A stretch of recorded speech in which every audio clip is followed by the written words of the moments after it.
Okay, it's telling me we're live now. So hello, everyone out there on Facebook. My name is Sam, and I'm here with Dave Leiker. Dave's from Emporia, but I'll let him introduce himself. We're really pleased to have him here to talk about his really beautiful photography and horses of the Flint Hills. Before I throw it to Dave, I've just got a few little things about upcoming online programs like this that you can attend through the library. Um, on Friday, we've got Aaron Fowler. He calls himself a teaching artist. He's a children's musician and entertainer, and he is going to be doing a singing storytelling thing at 1:30 p.m. Friday on Facebook Live. So you can just go to our Facebook page to check that out. Great thing for anybody with kids at home. Then on Monday, the 27th, we've actually got a live chat again on Facebook Live. So that's the place to find it, but a live chat with a NASA Artemis engineer. And if you're not familiar, Artemis is NASA's project to put people back on the moon by 2024. So we're really excited about this opportunity to present an event with NASA and have a real live NASA engineer answer our questions and talk about this amazing adventure that they're going on. Then the very next day, Tuesday the 28th, is it's Kansas Legends and Folk Tales, and that's with Jim Hoy, presented by Humanities Kansas. I've got a preview video that I'm going to be releasing about that. I know Jim's a great storyteller, so that's one you won't want to miss, and that will be on Zoom and on Facebook Live. And then one more, on Friday the 31st, we've got Citizen Science is what it's called, and it's a group called SciStarter who's presenting this for us, again on Zoom and Facebook Live. They have a scientist from Northwestern University in Chicago that's going to talk about how average people can contribute to scientific research by playing a game.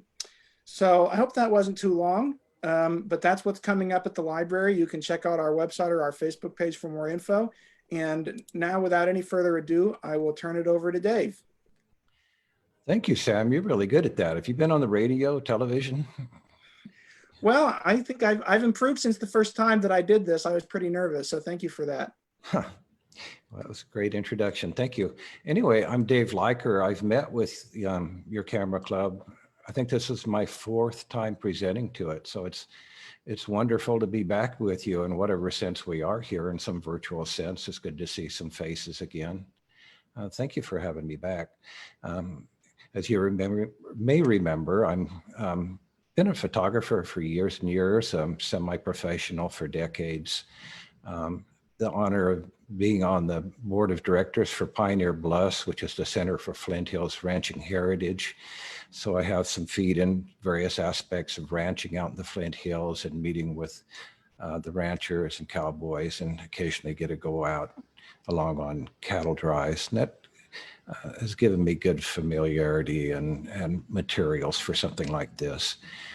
When I was looking back through my photos, just trying to put together a program for you guys, I believe Susan, when she first talked to me, her interest was in wild horses of the Kansas. And that's what she asked me to do a presentation on. And I expanded it a little bit to include horses of the Flint Hills.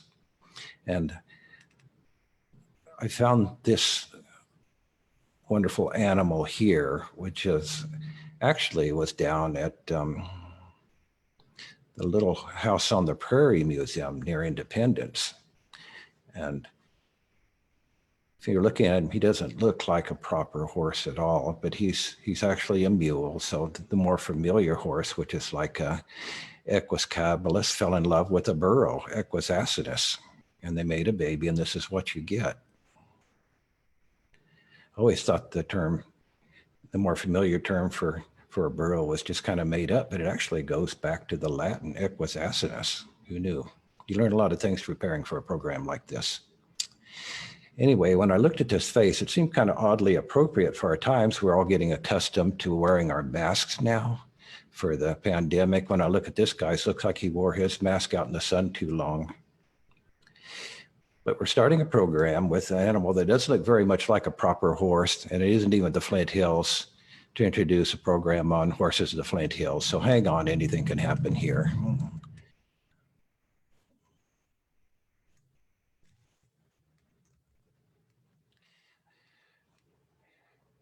I rarely go out looking for horses. It's just a normal part of our landscape right now. If we go out and do landscape photography, the ranching and the horses are a big part of what we'll find out there. And over the years, you know, just following storms and ranchers and touring up and down the hills of the Flint Hills, I've found a lot of horses. And if you're like me, you're take advantage of whatever kind of comes along. So at the end of the years, we may have quite a catalog of horse pictures. And if you're like me, you also have a pretty good catalog of wildflower pictures, anything that kind of captures your attention when you're out there exploring.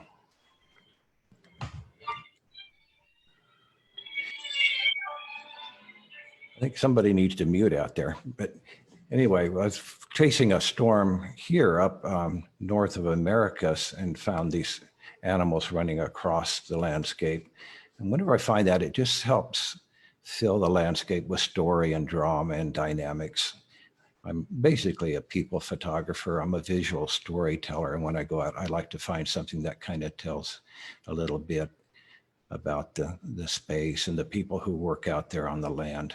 But sometimes you'll just see the animals running, and they were a little bit frightened by the storm, and I got a chance to capture them going across the landscape. One thing we need to think about a little bit when we're talking about horses here, and especially wild horses of the Flint Hills, is horses in North America. We can tell by fossil records. I'm no expert on horses, but I tried to do a little backup work on this. And fossil records show that ancestors of our modern horse started appearing about 50 million years ago in North America. And over the millennia, they developed, as horses do, into the more modern animals that we're familiar with. However, something very dramatic happened around 10 to 15,000 years ago, when we had our quaternary extinction event and all the large mammals in North America disappeared. Along with them, the North American wild horse disappeared. The last remnants of the true wild horses in North America died out because of the extinction event. There's still research going on whether this is caused by human or environmental dynamics, but the end effect was that we lost the true North American horses. What we're familiar with now as the horse was brought over by the Spanish in the 16th century. So all the horses that we have that are now called wild horses are descendants of animals that were brought over from Europe, that were traded out or have escaped from domestic use and have flourished and multiplied out in the wild. So we don't really have true wild horses in North America in that sense. It'd be more accurate to call them feral horses, but it doesn't have the romantics of the name wild horses. So I'm going to be calling them wild mustangs of the Flint Hills.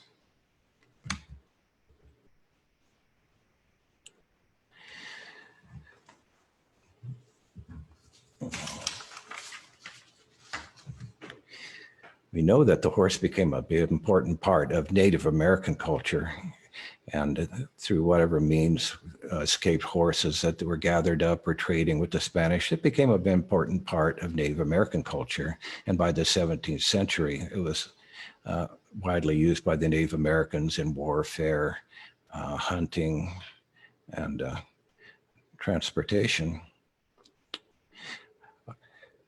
This isn't actually an authentic picture of Native Americans, of course. This was a tableau that was done out one of the Symphony in the Flint Hills event. What I do know and have learned was from a woman I admire very much, Dr. Joyce Thier, who is Associate Professor of History at Emporia State University. And I believe she's retired now. Isn't that right, Kevin? I think you're right. She's not only a scholar and history teacher, but she runs a program called Ride into History. And she does recreations of historic figures, and it's deeply embedded in her scholarship. One of the ways she deepens that is actually doing research into the history and, in a very sense, learning so much that she becomes that character. She invited me out to her house a couple of years ago to help document some things she was making for the Kansas Anthropologist, which was based on some research done on buffalo birdwomen's horticultural tools. And she learned more about that by actually building the tools that Native Americans would use based on some records left by buffalo birdwomen. So Dr. Thier created all these tools from scratch using authentic materials and tools. And she asked me to photograph her while she was creating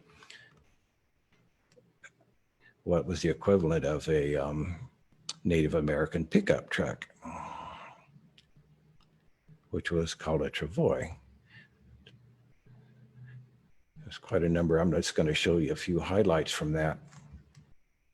It kind of illustrates some of the uses of the horse in Native American culture. And we all know the horse was a big part of modern culture with the cowboys, and it still is. I've heard people wondering whether the horse is disappearing from the West out here, but I've been out with a lot of cattle drives and we still see the horse widely used out here. This is Ryan Arndt and his crew. And in this picture, I think you're going to find members of families that went back, that they've been bonded to each other through generations. So we have Jerry Kinsey, Wes Bailey, Josh Lilly, Glenn Collins, Wes Bailey, Ryan Arndt, Carl Baker, Milton Spade, Bobby Godfrey. These are names that are well known throughout the Flint Hills, but they come together and help each other out various times and support each other when they're bringing in the cattle drives. I knew Ryan's mother, and as photographers, a lot of what we do really benefits from the connections we make with people. And I've been blessed to know some really wonderful people in my life, and that's enriched me. But I knew his mother and his father, and he ran this ranch that's just a little bit to the west of Emporia. And they had invited me to go on a cattle drive out with them near the Bazaar cattle pens. And this was my first time going out riding with horseback with real cowboys. And this is kind of what it looks like from the saddle out in the Flint Hills. It's a wonderful feeling to be out there on horseback, and you can see the scope of the Flint Hills and feel an intimate connection to the land in a way that you can't any other way. And I was out, it was deep fog when we got up. As usual, we started up before dark. I didn't include those pictures here, but as we rode out, I got to watch the fog lift over the Flint Hills. For those of you going out and photographing something like that, I was holding the reins in one hand and my Nikon in a 24-70 in the other. And I'm not an accomplished rider. And I think there's a few times I dropped the reins and pretty much lost control of my horse, but I didn't lose all his respect. But the fog can be so thick sometimes that it looks beautiful to the eye and it's a wonderful experience. Then you get back into the studio and you look at them, it looks like you've been photographing oatmeal. I mean, it's just that beat up. So a little bit of post-processing, actually a lot of work sometimes is needed to bring out the character of them. But it is a beautiful sight out there.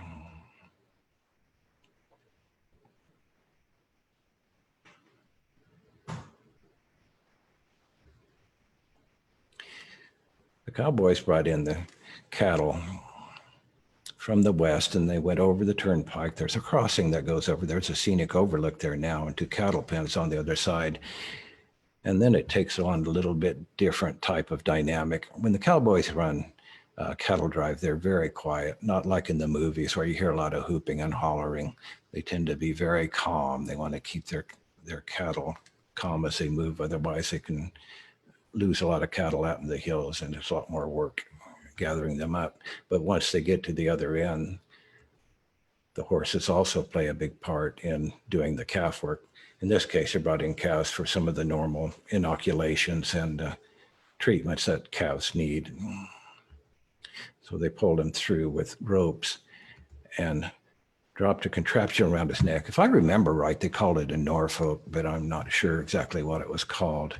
But that allows them to stretch out the calf and give them the shots and do the castrations and things that they do more safely, because we're dealing with high speeds and a lot of power in these animals, and they need to hold them down as steady as they can, so there's less chance of injury to the cowboys and the calves. So if you ever find yourself in situations, not just in cowboys, and I say this, kind of remind myself, you're dealing with people in their normal part of work, you may not always know with what's going on, the places where you can cause problems or get in the way and cause somebody to be injured. So it's always a good idea to be very mindful of the safety of the crew. They were very wonderful about letting me come in there, but I stayed out of the way. I was up on high on the gates, shooting from above, never in the way. This particular picture, it looks like I was right underneath the guy's jeans, but actually I just held my camera out through the gate down on the ground and shot through it that way. I love bad weather photography. I think it adds so much character to pictures, and I especially like winter photography. I was invited back to the Arndt Ranch to follow him around while he's doing care of livestock during the winter, during a heavy snowstorm. It could really capture the feeling of responsibility and loneliness of being a lone cowboy, taking care of all the animals. It's a long series of photos that I'm very proud of, but here I'm only including a couple pictures of the horses in the snow.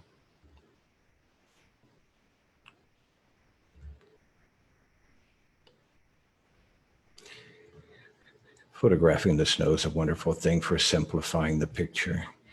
In most of my pictures, I try to keep it very simple and to the point, both for clarity of concept, but I think it helps keep a fine art look to the pictures. And this is my favorite from this series with the horses.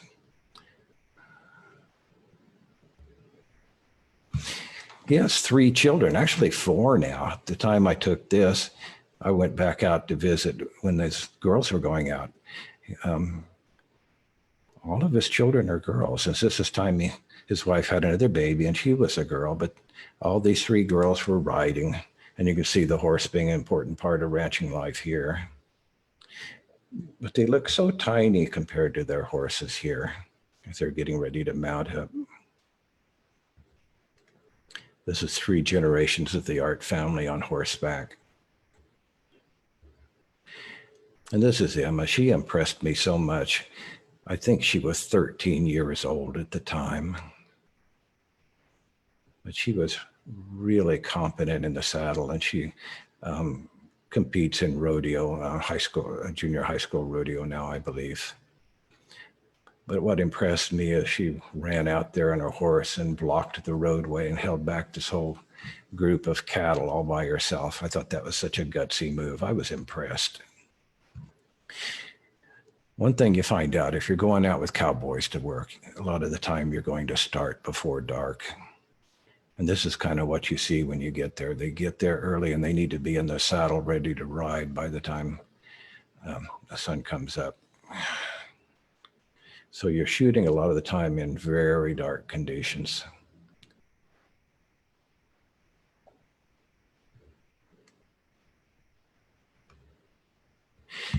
What usually happens when you go along on cattle drive, you're shooting from the back. If you look at most cattle drive pictures, you're looking at cow butts and the back of cowboys. And there's a real reason for that. They don't want photographers and people in front of the herd because it'll stop the movement of them. It'll spook the cattle. So you're usually following along behind. For this one time, I really wanted to be in the front. The one exception to that is they usually have a feed truck that goes ahead of the cattle. The cattle are used to seeing the feed truck come in, and they know the sight of food when they see it, and they'll follow that truck into the corral. So I jumped on the back. This is Dennis Haig. This is taking place at the Sobel Ranch, out near Cedar Point, which is the longest continuously operated ranch in Cedar Point, or rather in Kansas. So this time I jumped on the back of the truck to shoot from there. It was dark. The truck was, I don't think it had any springs. And I was on the back, it was jumping up and down, bumping over the ruts and the rocks. It was still dark and it was overcast sky, so there wasn't much light from the rising sun.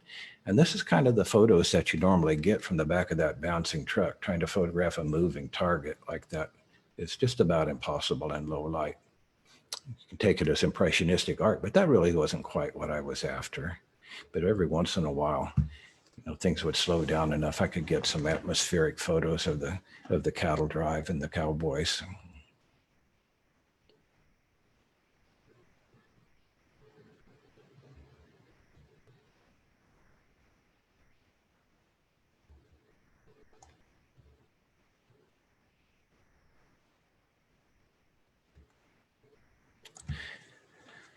It's another time when I got to take advantage of bad weather.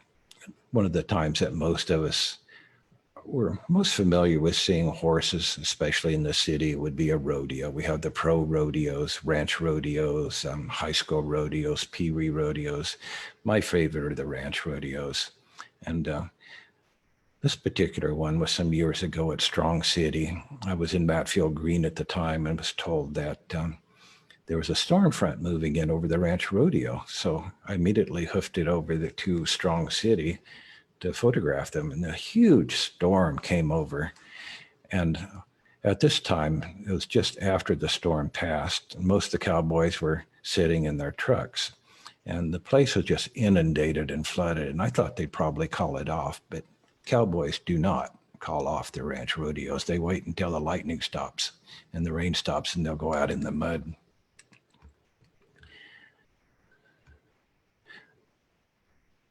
So after the storm had passed, for the most part, they're riding into the arena, ready for the rodeo rules. Then it started raining again while the rodeo queen presented colors, and all the cowboys were sitting for that. And then watching the cowboys ride out to do their work in the mud. I love watching rodeos in the mud. They're just a whole different type of dynamic. It's a difficult thing to photograph because of the low light and the fast speeds, but it can be real satisfying to do.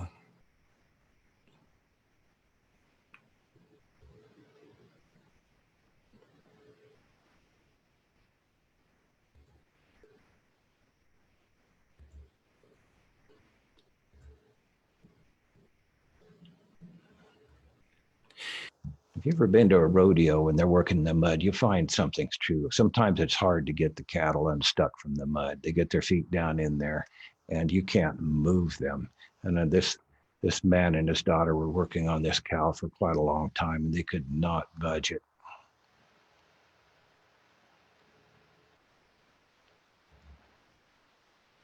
Here you see 4 people working on that cow, just trying to get him down.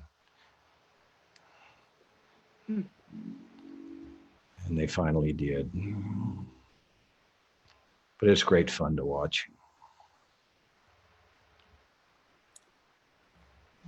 Where do you like to, is there a certain place you like to stand along the rodeo ring when you're taking rodeo photos?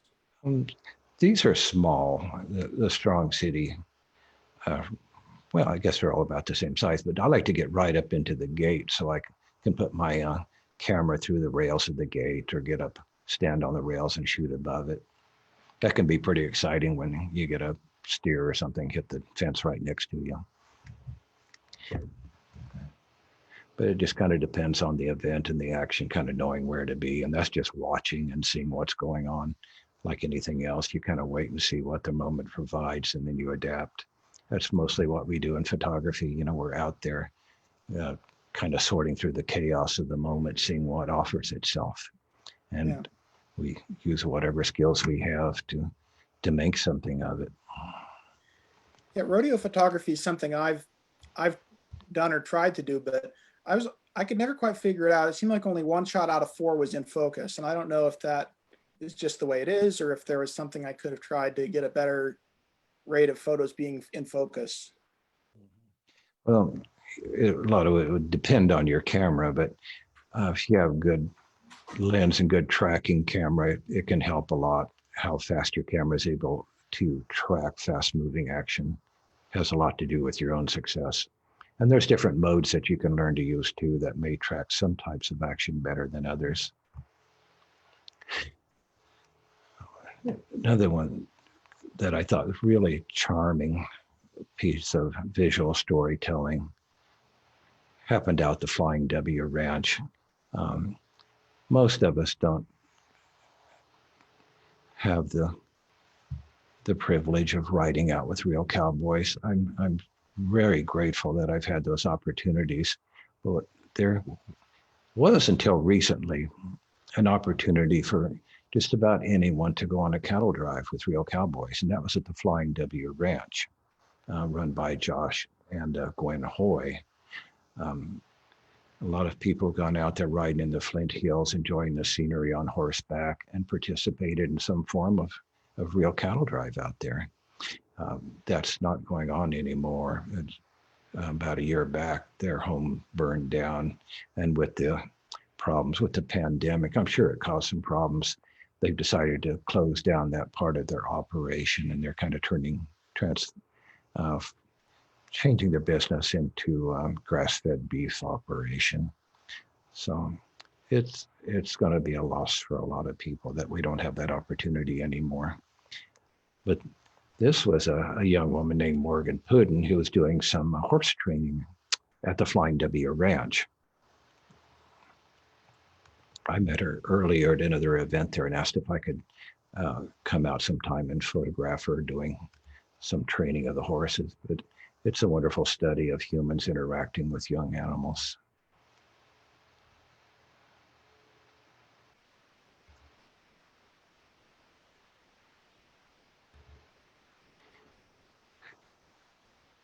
There's a bit of magic that goes on between these trainers and the horses. A lot of us don't understand. Kind of like the horse whisperer things. They understand horse psychology and they can use it to help train the horse. And I thought this was a real touching sight, not really understanding what it was, but coming back and finding it was something called sharing breath. When you start butting heads with the horse, it might help to get in close and share breath with the horse, and that helps create a bond. Again, I'm not an expert on horses, but that's my understanding of it. But it's a touching thing. Morgan was also helping as a wrangler during some of the riding events out there at Flying W. Wranglers are those who kind of help with care of the horses and saddles, and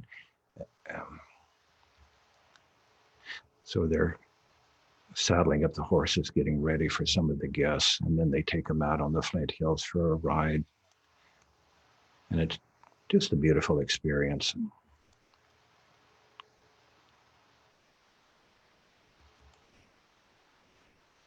This is Gwen Hoy in the foreground and Casey Lee Cagle in the background.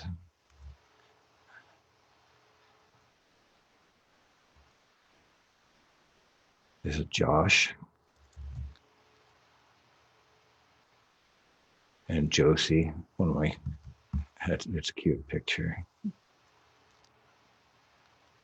Josie's one of the most picturesque figures on horseback you'll ever find. But they have ways of getting people up there, and they have well-trained, solid horses. And, I think it's a gutsy operation taking riders out in the Flint Hills on horseback. Because horses can be skittish animals. They're prey animals, and when they feel they're in threat, you never know quite what they're going to do. They can have an instinctive behavior and bolt and run. There's not much you can do about it. No matter how well trained they are, that sort of thing can happen.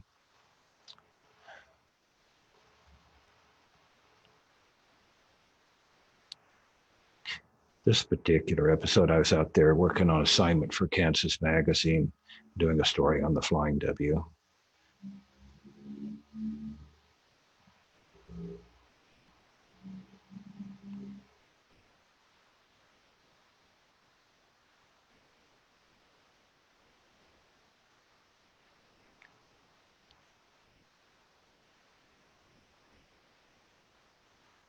It's quite an experience if you're not used to being on a horse, and all of a sudden you're out in the Flint Hills going across ravines and running up hills, and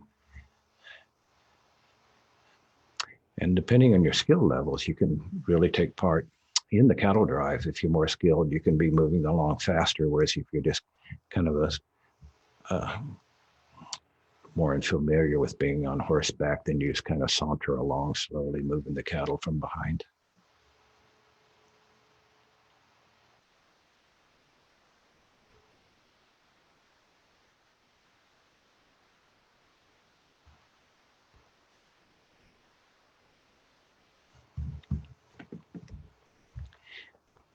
First time I saw wild mustangs was up near Teeter Rock in that area. I believe I was up on the hill and I noticed them down below, and driving through the back roads a little bit, I saw these wilder looking horses just walking across the landscape. If you've ever been up to Teeter Rock, the two areas that we're going to look at today, one is Teeter Rock area up here. If you go down the scenic byway from Cottonwood Falls, keep moving south until you get to Cassaday, there's a road 6 that heads east for about 13 miles, and you'll see a road sign that takes you up to Teeter Rock, which is a overlook near what was an old oil town. And it's a beautiful view up there, but you'll find wild mustangs all through this land below here. And we'll look at this in a little more detail, the roads later, if you want to explore and go see wild mustangs, this is a good route to take. And the other area we're going to look would be down to the south of Cassaday. If you keep following the scenic byway, it takes a turn here, but if you keep going straight, this ends at an opening to the Vestring Ranch, and they have hundreds of wild mustangs on their land through an arrangement with the government. But a really beautiful route to take if you really want to get up there and explore, would be go to the Teeter Rock and keep going east toward Madison until you get to River Road.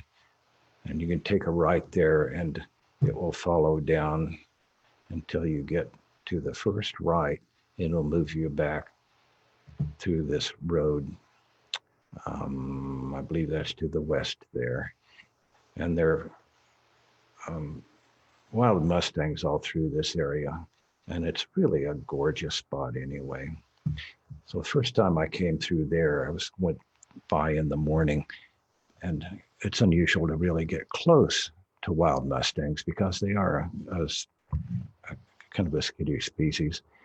But most of these that have been on ranches for a while, they're used to being around people. They're used to being fed. So they're a little bit familiar with people coming up. And if you're there by luck or by design about the same time the rancher usually feeds them, you're going to be pretty likely to see them, and they may not run from you as much as they would. So when I was here the first time, and I will look at those pictures in a little bit, I moved very slowly so as not to spook the animals, and their curiosity drew them closer, and I was able to get some good photos of them.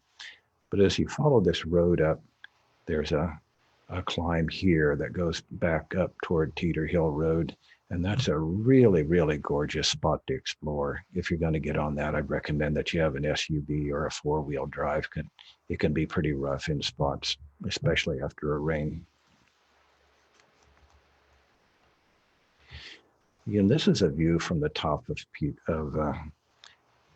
Teeter Rock, looking at the panorama, and you'll see that we have some wild mustangs here on this top little hill, and one right up in here. We can take a little closer look at that.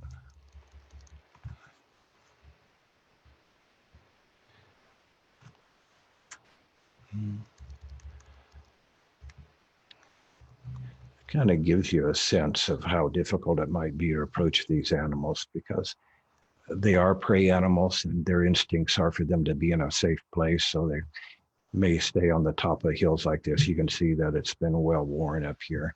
But from up here, they can see for tens of miles and be aware if any predators are coming close.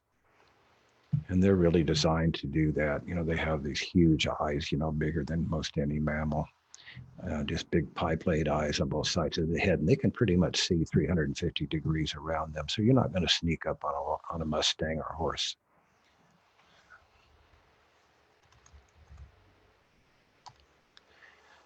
Having seen the Mustangs and being a bad weather photographer, there's a snowstorm one day, and I said, I'm heading out to the Teeter Rock area to photograph Mustangs. So I found these guys along that road I just told you about and managed to walk along the edge of the fence and photograph them as the snow fell.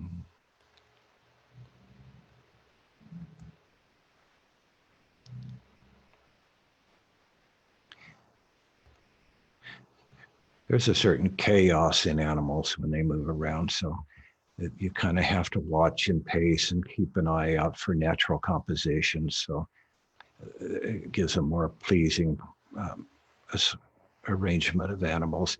And if you're mindful, if you keep an eye on that, they always kind of fall into that space sooner or later. And of course, I throw away the ones that don't work. But sooner or later, you'll find some really elegant compositions of animals.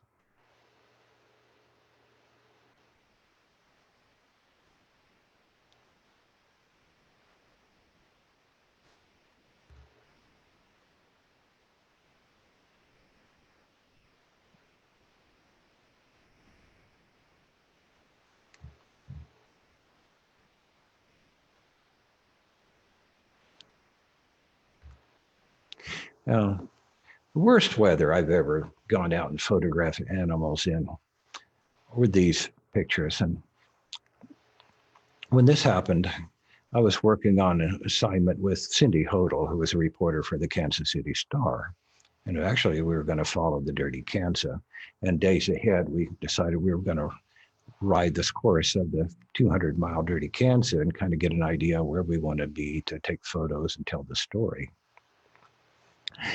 Cindy got me in all kinds of trouble out there. I mean, we were going through, I just had my 2 front-wheel drive Mazda, and I was going through mud flats and things. Always managed to get through it.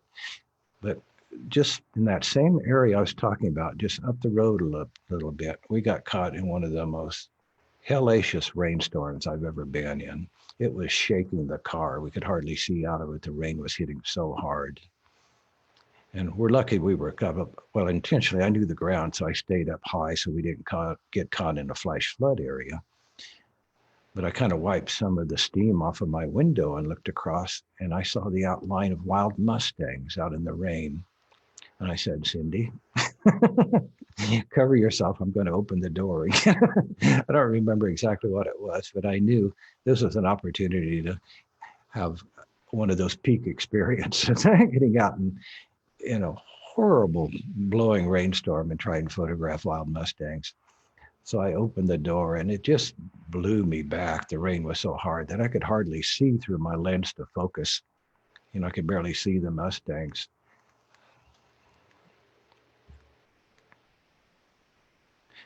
Actually, it took quite a bit of post-processing to bring those out as good as they are. But it was a wonderful experience. Sometimes it isn't about the photograph so much as just being there and the exploration and having the joy of experiencing these wild moments in life.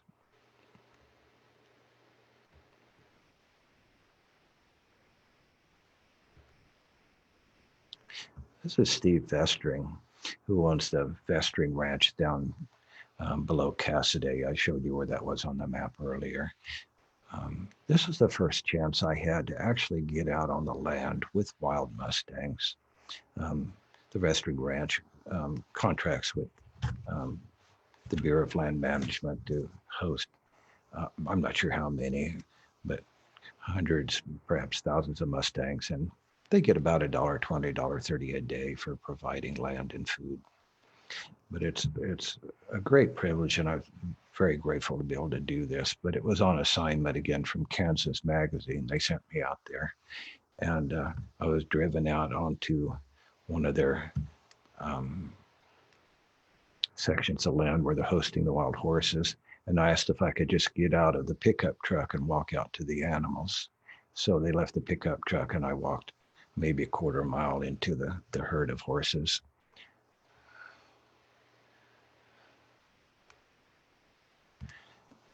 And I found, again, these horses were used to people being around and feeding them, so they aren't as skittish as they might have been. But I found that as I moved, I could almost orchestrate the movement of the horses. If I stayed down low and I was quiet, curiosity would bring them in and I could study them and do some quiet portraits of them. If I wanted them to move, I would stand up and move toward them and then they would run and I'd get action pictures. So it was kind of fun learning to interact and change the behavior of the animals. And it was an interesting light that day too. So just photographing in different directions gave me entirely different ways of photographing the animals.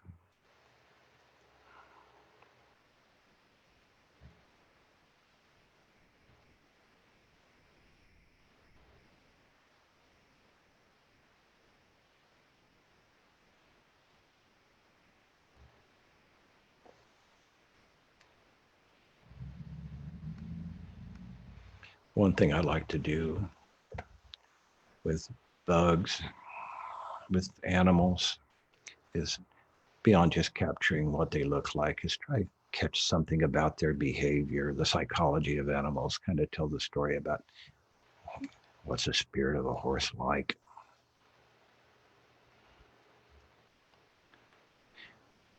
Sometimes when I'm doing things I want to make them majestic, I'll get down close to the ground and shoot up. That way the heads are high above the horizon and it makes them look bigger and taller.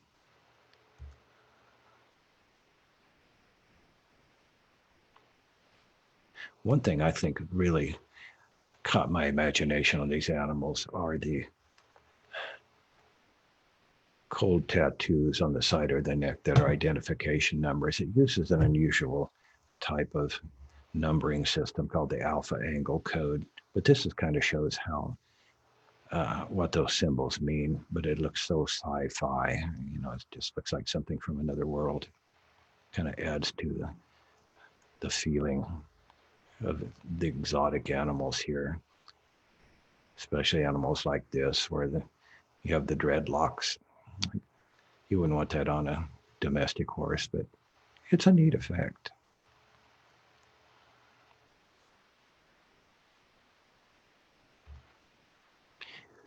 One thing I noticed when I was out there, there was a pairing of some animals. They kind of seemed to stay next to each other. So I studied that and watched them together and tried to find some moments, you know, that really captured that feeling. One of the most unusual things that happened was this head press. And again, I'm down low, so the heads are up above the horizon. And also down low and quiet, so I don't spook the horses. It's a very fragile moment here, and I didn't want to disturb it. And when I'm out there, I'd like to think in 3D, you know, and if I think of where I am in position to that, I might be able to move a little bit and change the composition slightly for the better. If I play that out in my imagination, it takes less fishing around later. I can just think of how bodies are in space and move from one area to another. In this case, I think if I'd gone over to the right and down a little bit, this horse's head would be right in here and it might be a little more interesting. But again, it was a fast and a fragile moment and I didn't want to mess with it too much. Here's another one. And for full disclosure, there were horses back in here. And for the final picture I did of this, I retouched out those horses to clean out the background a little bit.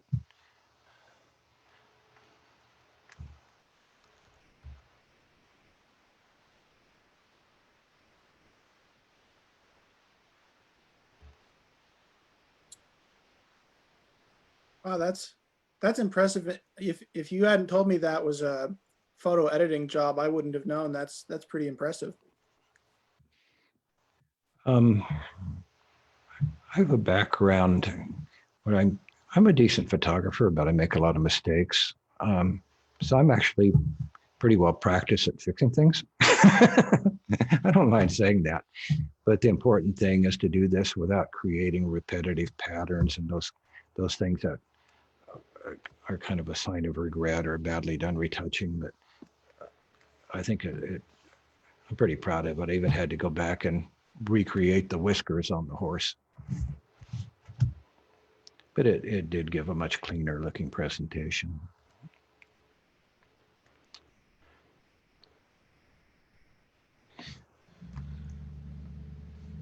That's my program for you guys. You know, I really feel privileged to be able to get into some of the situations that I have, being able to go out with ranchers and learn about them. They're a people that I've really learned to respect, you know, for their land management philosophy, their hard work, their ruggedness. And it's probably one of them. Well, I think it's one of the most picturesque vocations that there is in Kansas. So I'm very grateful to be able to go out and ride with the guys and photograph them. And I'm grateful that I was able to get on the land with the wild Mustangs and grab some photos of those to share. It's been a good life. You never know what's going to come along your way as a photographer. You just kind of keep yourself open.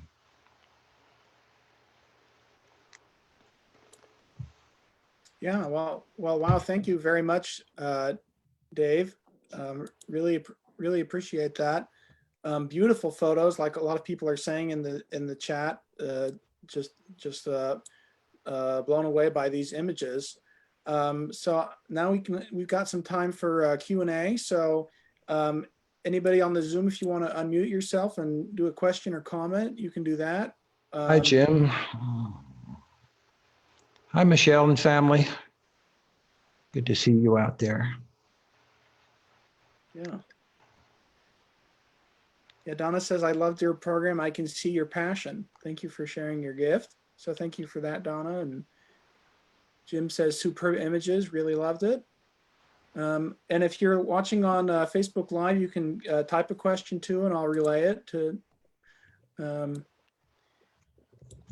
Yeah, so I guess how long have you? I guess have horses always been a subject of yours, or is this something you picked up the last few years? I got to say, I'm a bit of an opportunist. I'm an explorer by nature. I always have been. I'm one of those guys that doesn't really like to sit still. My dad was like that, and I just don't do well staying in one place for long. So I'll tend to get in. By nature, I'm an explorer, and I approach photography as someone who's just really interested in the world. It's less interest in photography itself than a passion for finding what's out there and discovering something new and looking at bugs. So just getting out and finding what the day provides. And I think that's what a lot of us do as artists anyway. You know, we just kind of pick from the chaos around us, find the things that present themselves and charm us, and we find a way to isolate and transform it into our personal art. So when I'm out, again, horses are a common part of the Flint Hills landscape, and they add so much dynamic and beauty to it that you can't pass them by without being struck by their beauty. And if the time presents itself, you can stop and photograph them. It's hard to photograph a horse badly. They're just beautiful, elegant animals. Yeah, and I know you had some photos at Symphony in the Flint Hills. I think this year's was canceled, but definitely anybody watching this who hasn't gone out, it's definitely something to do at least once. I think they usually have horses ride past, kind of like those photos you took, and that's really picturesque. And the shadows, but you know, the pools of shadow between the hills at sunset, it's just really beautiful. The Flint Hills is just really a beautiful place. We do have a question from Donna. She asked, what kind of lens do you prefer for the Mustangs? I think let's take a look and see. I'm probably using a Nikon and a 2470. That's really a very versatile lens. That last picture I had is not up on your screen now, but it looks like I was using a 200 millimeter. So my guess is I don't remember exactly, but my main go-to lens is a 2470, but that's a little wide unless you're really in close to things. So sometimes you might need a little more reach. So I think I was probably switching between my 2470 and my 7200 when I needed to pull in the animals a little bit more. I'd use the extra length.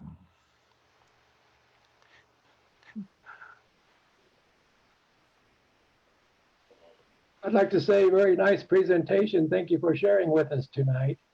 Well, thank you for having me. Yeah, very nice. We don't see any baby colts in the Flint Hills. Can you comment on that, or how does that work? Oh, I actually had a picture I didn't put in here. I almost dropped it in there. It was a colt and her mother, and it took me a while to find it. Now they're out there. They certainly are. But you're not going to find them in the Mustangs. These are all neutered animals. They're either they don't reproduce. Okay, they've been neutered. Yeah. Okay. And that's by design to keep the population. It's already a population problem with these wild Mustangs, which is why they're being sent from the West Coast here. It's been a controversial program, but various forces have wanted to start euthanizing the Mustangs or sending them off to packing plants for food. Yeah, and actually, our children's librarian Amy Bays lives on a horse ranch, and they take in horses from the Bureau of Land Management that are set to be euthanized and try to rehabilitate them. So it's called Greenwood. Oh, darn it. Well, it's I believe I'm not going to be able to remember what the name of it is, because they do have a Facebook page. But anyway, that's something that been really interesting to learn about from her, just the immense efforts that go into managing and trying to care for these wild horse populations. And I believe they have inmates working with some of them too, training horses and breaking them, and the ones that they can, they will adopt out. And the ones that really don't make it, they get sent off to areas like this. And the Flint Hills has turned out to be a good location for these animals. They have freedom to run, good forage, and also I think what I've heard is all the chert in the ground, the rock that helps keep their hooves trimmed, because hooves can be a big problem for horses.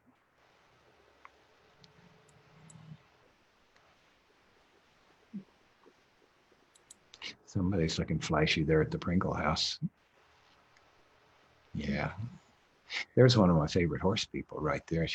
This family does such beautiful work with animals. Very inspirational. Cool. Yeah. Well, I guess we can go ahead and wrap up the Facebook Live part of it, at least. So I'll say goodbye to our Facebook Live viewers. Thank you very much for attending.